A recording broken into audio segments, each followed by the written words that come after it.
Consumer Guarantee Act 1993.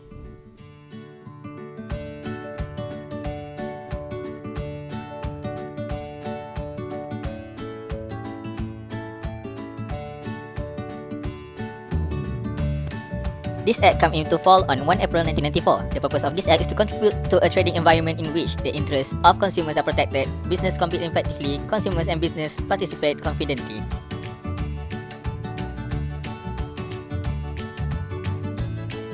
This Act provides that consumers have certain guarantees when acquiring goods or services from a supplier, certain rights of redress against suppliers and manufacturers if goods or services fail to comply with a guarantee.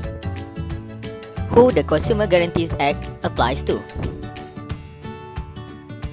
The CGA applies to any business providing consumer products or services, including trade people, professionals, online traders, finance companies, importers, and retailers.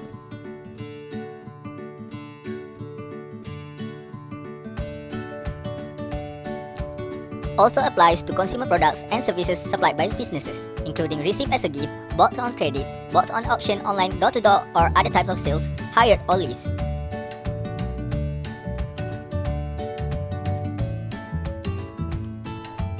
What is a consumer? Consumer is a person who acquires goods or services for personal, domestic, or household use or consumption, and they do not sell on that item that they bought. They are the end users in the distribution chain of goods and services. A customer is not always the consumer. Customers purchase things, but consumers use them. For example, the customers of a company that sells pet food are mostly adults. However, the consumers are dogs or cats. What guarantees are given to consumers? It will be guaranteed that their goods will be of acceptable quality, be fit for a particular purpose, match the description given in advertisements, match the sample model, be a reasonable price, and be delivered on time. Service providers guarantee their services will be performed with reasonable care and skill, fit for the particular purpose they were supplied, completed with a reasonable time, a reasonable price if no price or pricing formula has been previously agreed. Section 7911E states the criteria or the elements of the definition, all of them must be fulfilled. Their goods must be within the criteria. Section 71FG states that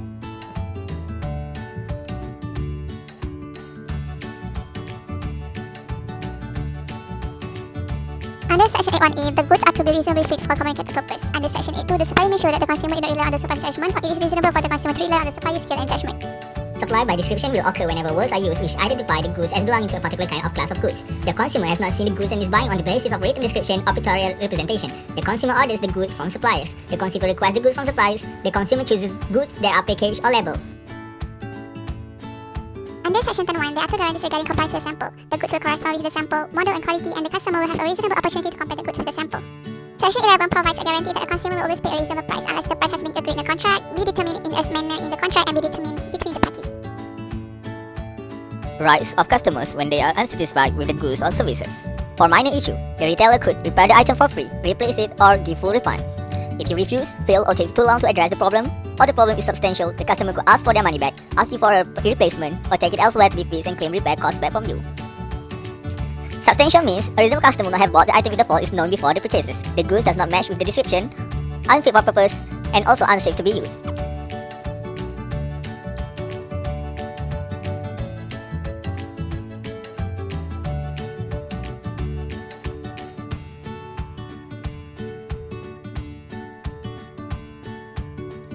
In what circumstances it is possible to contract out the CGA? Contracting out means that if something goes wrong, the seller does not have to pay for repairs or give a refund or replacement except to the extent stated in the contract.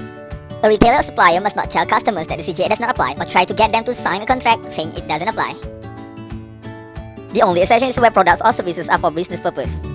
The buyer and the seller are in trade and agree to do this. The agreement is in writing and it is fair and reasonable to do so. Example of contracting out phrases are as below. What is the consequences of the CGA for business practice? CGA become invalid. Also, the CGA can be contracting out easily. Therefore, you have to read the contract carefully. Otherwise, the CGA cannot protect you anymore. And the warranty must be in writing, legible, and clearly.